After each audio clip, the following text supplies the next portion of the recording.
vamos fazer este aplicativo de quiz, perguntas e respostas em falso ou verdadeiro, né, true ou false.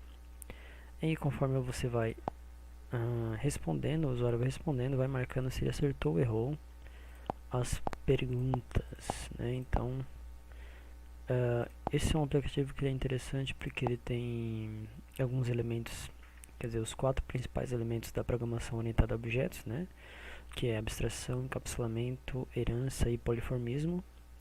Também vamos utilizar um package para mostrar um alerta de mensagem de que quando o usuário responder a última pergunta, de que ele terminou o quiz, né? E nós vamos fazer uma mudança de estado aí do aplicativo, de comportamento aí para quando o usuário responder a última pergunta, ele voltar o quiz, restartar o quiz para o início, todo o aplicativo, certo?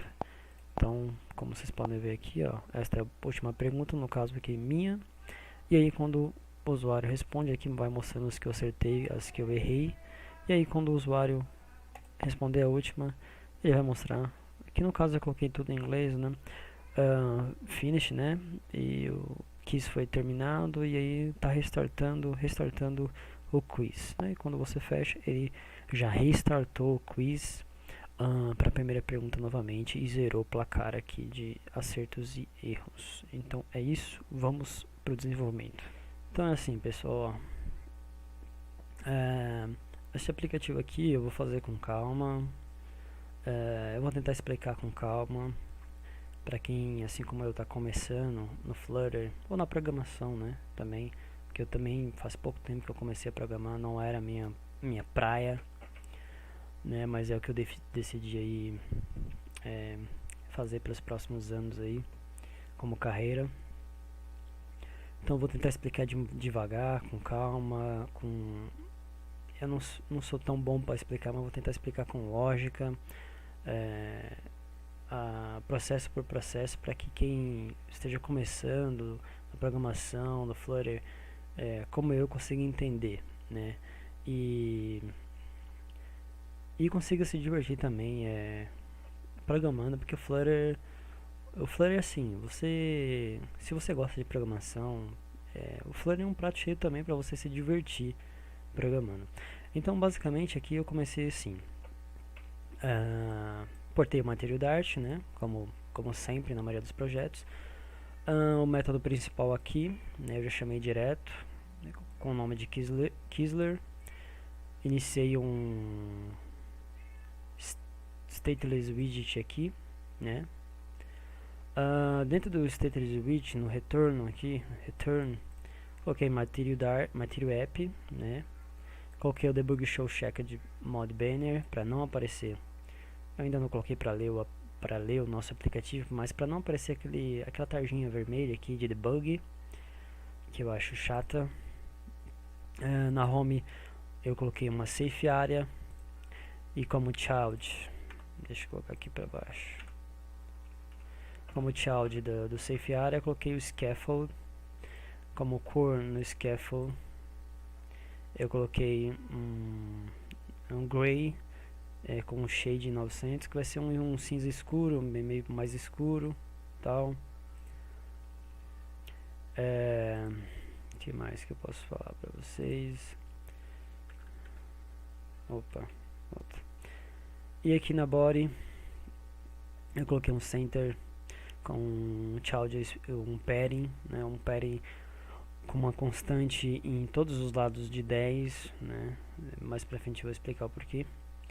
E no child aqui eu deixei o nome de KeysPage, porque vai ser agora o nosso stateful widget que nós vamos começar, né? Então, KeysPage. Então vamos lá, pessoal.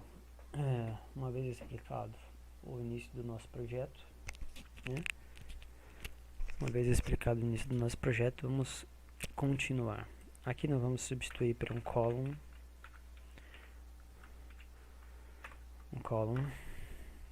Opa. Aqui nós vamos colocar agora os filhos desse column. Então, nós vamos colocar um texto.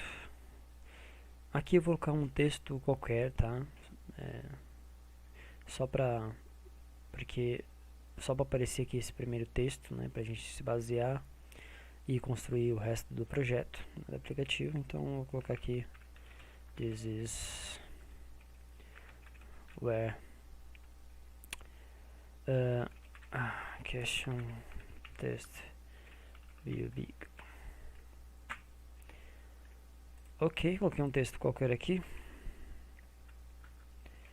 Nós vamos colocar um style, texto style. Nós vamos colocar uma cor white. Esses janelinhas ficando na frente são chatas, né? E nós vamos colocar um font size 25. Ok. Agora vamos colocar já para dar uma leitura aqui no nosso aplicativo, só para a gente ver como está no momento. E aí nós já continuamos, né? Aqui vai ser aqui é o design do nosso aplicativo que nós vamos criar. Então vamos esperar aqui carregar o build down, né? O nosso aplicativo para aparecer aqui no nosso emulador, que é melhor a gente ir construindo e vendo. Eu acho que eu vou cortar aqui, né? Porque geralmente a primeira vez que você builda ele demora um pouco. Mas eu acho que não vai ser necessário não, que ele já está carregando aí. Ok. Então tem aqui a nossa tela cinza, conforme está no nosso scaffold aqui, ó. Background color, gray.shade900, né? Um cinza mais escuro. E aqui, né? Como a gente colocou... Aqui o nosso stateful widget, nós começamos com uma column, porque é exatamente da forma que nós vamos construir, né? É uma coluna. Vem o texto, flat button e flat button. Então, tá assim no momento. Aqui, mais aqui embaixo, nós vamos fazer o seguinte: nós vamos colocar um text alignment center, para ele ficar mais centralizadinho assim. O texto. Agora nós vamos pegar o texto no todo, né, o widget do texto. Nós vamos clicar aqui nele. Você pode ou apertar Alt Enter ou apertar aqui, esperar aparecer a lâmpadazinha amarela aqui, clicar aqui. Nós vamos colocar um padding, vai ser um padding de 10,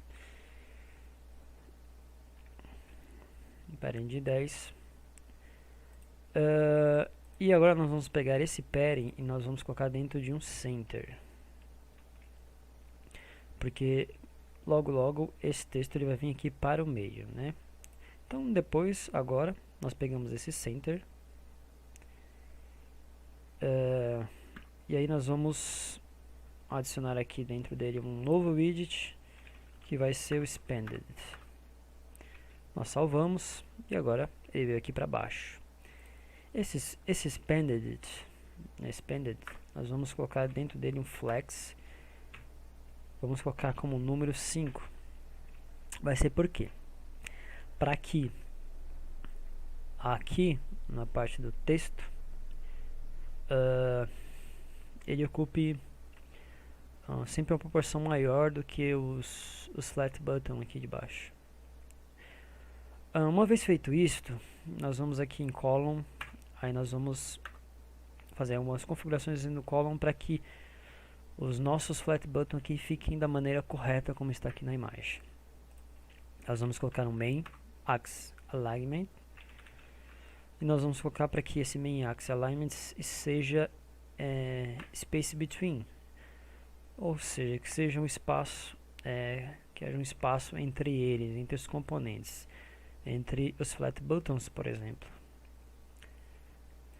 E depois desse main axis alignment, nós vamos colocar um cross axis alignment. Então, para que você entenda bem aí, o main no caso, o main axis align, ele vai ser responsável pela a centralização do espaço em vertical e o cross axis alignment na horizontal. Então aqui nós vamos colocar um cross axis alignment stretch. Aqui essa opção aqui, que ela faz? Ela faz com que os componentes eles se estreitem ao máximo até o final da tela aqui. É o que vai ocorrer com os botões aqui, flat button. Então, salvei, Ctrl C, Ctrl S, aliás, sempre pessoal salvando com Ctrl S, né? Para economizar tempo, não ter que vir aqui file e save, etc e tal. Ok, então aqui depois do final do expanded, vamos colocar uma vírgula, nós vamos iniciar um flat button. Nós vamos excluir aqui esse null, nós vamos colocar um parênteses e uma chaves. Nós vamos tirar esse child daqui, apesar que poderia ficar, mas vamos colocar aqui na frente, vamos dar uma vírgula. Agora, aqui no child, nós vamos colocar um texto. Esse texto vai ser, true. Nós vamos colocar um style, um text style. Vamos colocar uma cor white e uma font size 20, tamanho de fonte 20. Por enquanto só apareceu aqui o true. Ok, vamos dar um enter aqui. Agora aqui, ainda dentro do flat button, antes do child, vamos colocar uma cor no nosso flat button, uma cor green, né? Então agora está com a cor green. Mas não é somente isso, né? Vamos também colocar, da mesma forma que nós fizemos aqui no texto de cima, nós vamos colocar um padding, só que esse padding vai ser de 15. E aqui o padding nós vamos colocar dentro de um new widget expanded widget. E aí nós salvamos, Ctrl S, e agora ele está desse tamanho. Por enquanto ele está desse tamanho porque nós não adicionamos ainda o segundo flat button, que é o do false. Então, o que nós vamos fazer para isso? Nós vamos adicionar uma vírgula aqui no final do expanded. Vamos copiar todo o expanded e embaixo dele vamos colar. E aqui na cor nós vamos colocar o red. E aqui na mensagem, na frase, nós vamos colocar false. E voilà, está aqui o botão true e o botão false, né? O aplicativo praticamente já está igual. Eu já posso fechar aqui nosso design, puxar aqui o Android Studio mais para cá e ter um pouco mais de espaço. Ok. Aqui no final do expanded, pessoal, nós vamos colocar uma row e vamos adicionar aqui o children por enquanto nenhum. Vamos deixar só aberto. Porque aqui na row vai ser o que? Vai ser os ícones que vão aparecer aqui de certo e errado, né? O Vzinho, né? E o X para errado, que vão aparecer aqui conforme o usuário vai respondendo as questões. Ok, agora aqui no nosso state, embaixo do nosso state, da nossa classe KeysPageState, nós vamos criar uma variável do tipo inteira com o nome de questionNumber e nós vamos definir 0 para ela. Vamos colocar que ela recebe 0. Vamos colocar ela mais aqui embaixo. Aqui em cima dela nós vamos criar uma list. Vai ser do tipo icon. Nós vamos colocar o nome de Scottie Keeper. E por enquanto nós vamos deixar ela vazia, né? Sem nada por enquanto. Ok. Agora aqui embaixo da nossa variável do tipo inteira, questionNumber, nós vamos criar uma lista novamente, só que dessa vez vai ser do tipo string, vai ter o nome de questions, Opa, volta. Aqui. Aqui vai ser onde nós vamos colocar as nossas questões. Então assim, pessoal. Eu tenho aqui um arquivo readme, onde eu já tenho as questões que eu vou utilizar. Também estão em inglês. Você pode aí utilizar as questões que você quiser, desde que tenha a questão e se ela é true ou false, né? Se ela é verdadeira ou falso, né? Então aqui eu vou pegar a primeira questão e vou adicionar aqui dentro, vírgula, vou pegar a segunda questão, vou copiar, colar aqui dentro, Ctrl C, Ctrl V, pessoal, sem mistério. Pegar a terceira questão, copiar e colar aqui dentro. Ok, então nós já temos a nossa primeira lista, a nossa lista, né, de questões, mas eu quero fazer com que ela apareça já a primeira questão aqui, né? E eu quero que a primeira questão seja de fato a primeira, que no caso é essa. Mas como a gente sabe, quando se trabalha com listas, arrays, a primeira, na verdade, não é o número 1, é sempre o 0. Ela sempre vai responder pelo número 0, né? Então nós vamos vir aqui no nosso texto, onde está escrito this is where, onde eu coloquei, e você colocou o seu texto aí, eu vou deletar. Aí eu vou colocar questions, que é a minha lista de questões que eu criei. Vou abrir chaves, fechar chaves, e dentro de chaves eu vou colocar question number. Para quê? Para que ao chamar ali a forma como eu escrevi, para que ele já saiba que eu estou pedindo por essa questão. Afinal, o question number aqui está definido como 0. E 0, dentro de um array, de uma lista, responde pela primeira coisa que você digitou. No caso aqui da minha lista de string, pela minha primeira questão, que é essa. Ela corresponde por 0. Salvei. Ele apareceu esse erro aqui, mas é normal por enquanto, tá, pessoal?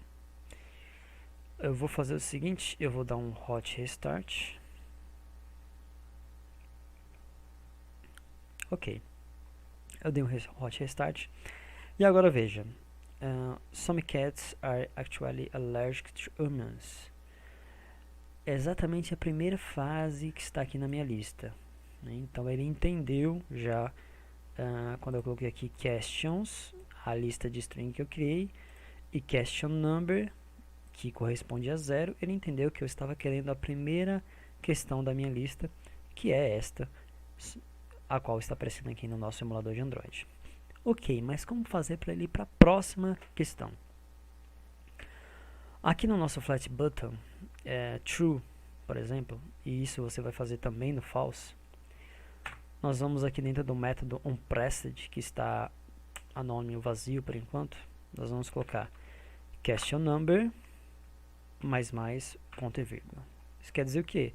Que nós incrementamos um número ao nosso question number. Aqui ele é 0, mas quando nós apertarmos, ou o usuário apertar o botão aqui, ele vai receber mais um número.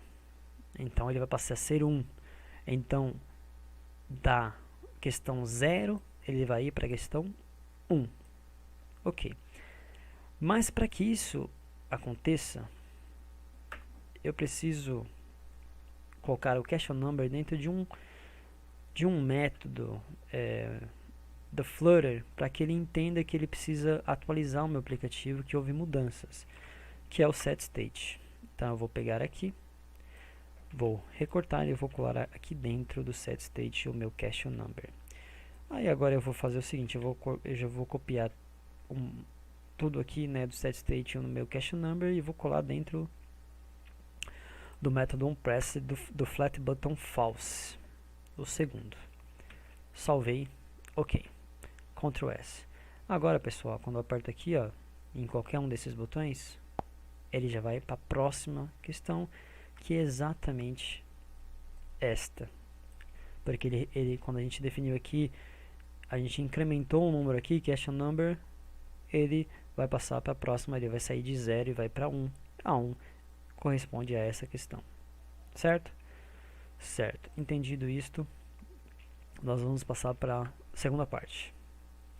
Qual que é a segunda parte? É conferir se quando o usuário aperta true ou false, ele está respondendo corretamente. Se ele está respondendo a questão de forma correta. Se a questão é true, se ele respondeu true ou se ele respondeu false. Certo? Então é o que nós vamos fazer agora. Aqui embaixo da nossa lista string questions, nós vamos criar uma lista do tipo boolean. Boolean. Nós vamos colocar o nome de answer, em inglês resposta. E aqui nós vamos colocar, por exemplo, se a primeira questão é true, se a segunda é false, se a terceira é... Qual que é a resposta correta para essas questões? True, false, true ou não? Para isso eu vou consultar aqui as minhas questões. Então aqui está que a primeira é true, a segunda é false e a terceira é true. Então eu vou vir e vou fazer exatamente isso. Primeira é true, segunda é false, terceira é true. Salvei. Certo?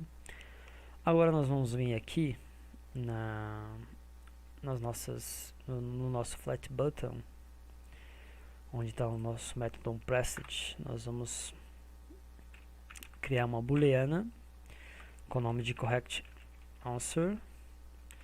Ela vai receber answer, que é a nossa lista booleana de respostas. Esse answer, nós abrimos aqui o colchetes e vamos colocar question number, ponto e vírgula no final. Bom, o que quer dizer isto? Bom, nós criamos essa booleana vai receber a nossa lista de respostas, true, false e etc e tal. E como nós colocamos aqui o question number, ela vai entender da mesma forma que ela precisa começar pelo 0. Então, quando eu estiver na questão 0, a nossa lista booleana aqui com as respostas também vai estar na 0. Então, o true vai responder pela questão 0, o false vai responder pela questão 1, e o true de baixo, esse último true, vai responder pela questão 2. E assim, ele vai entender que nós colocamos de forma correta cada questão correspondente à resposta verdadeira ou falsa que ele corresponde. Ok. Agora aqui, nós vamos, embaixo aqui da nossa booleana que nós criamos, nós vamos colocar if, vamos abrir uma condicional, e dentro desta condicional, nós vamos colocar que se o correct answer, né, essa nossa booleana que nós criamos, for equal a true, for igual a true, nós vamos colocar aqui print, só para que a gente tenha certeza que o usuário respondeu, que ele está pegando a resposta certa, ele está conseguindo decifrar isso, entender isto. Nós vamos colocar aqui user got it. Vamos colocar em português aqui, vai. Usuário respondeu corretamente. Ponto e vírgula. E aqui, no final das chaves do if, nós vamos colocar else, né, para se ele não respondeu corretamente, né, se a resposta aqui não for correta, então o que vai acontecer? User respondeu incorretamente, ponto e vírgula, certo? A gente vai pegar isso aqui, copiar, e nós vamos colocar aqui embaixo também no false, no flat button false. Então perceba, para a gente fazer um resumo aqui, eu criei a booleana, né, nós criamos a booleana para verificar se a resposta está correta. No caso aqui, se for true, né? Nós colocamos que se a resposta, né, for verdadeira, for a certa, então vai aparecer a mensagem user respondeu corretamente. Se não for a certa, vai aparecer a mensagem usuário respondeu incorretamente. Aqui no false, nós vamos ter que mudar aqui de true para false. Porque, bom, eu estou respondendo que caso a resposta for falsa, eu estou respondendo que ela é falsa. Eu não posso deixar aqui true. Então, se a resposta realmente for falsa, vai aparecer que o usuário respondeu corretamente. Se a resposta não for false, vai aparecer que o usuário respondeu incorretamente se ele apertar no false. Ok? Ok. Então vamos testar. Vou dar um hot restarted no aplicativo e, bom, vejamos. A nossa primeira resposta é true para a primeira questão. Eu vou responder true. Eu apertei true. Apareceu aqui embaixo, ó, veja aqui no log do console, apareceu o usuário respondeu corretamente. A próxima resposta é false, mas eu vou responder true para ver se vai aparecer que eu respondi incorretamente. Então, vou apertar true. E apareceu aqui, ó, que o usuário respondeu incorretamente. Bom, então com isso nós percebemos que ele está sabendo decifrar, distinguir a resposta correta do usuário, né? Ele está conseguindo pegar. Se eu continuar a responder, vai crashar de novo, o aplicativo vai crashar porque nós não temos mais perguntas além da terceira questão. Então, ele vai tentar ir para a próxima e como não tem a próxima, ele vai crashar e vai aparecer erro. Normal, logo nós vamos corrigir isto. Bom, pessoal, como essa aula já está ficando um pouco grande, nós vamos continuar o desenvolvimento dela na próxima aula. Então, eu vejo você na próxima aula. Espero que você esteja gostando desse aplicativo. Eu estou indo passo a passo devagar para quem está começando na programação aí no Flutter consiga entender o motivo por cada coisa. Então, um forte abraço e até a próxima aula.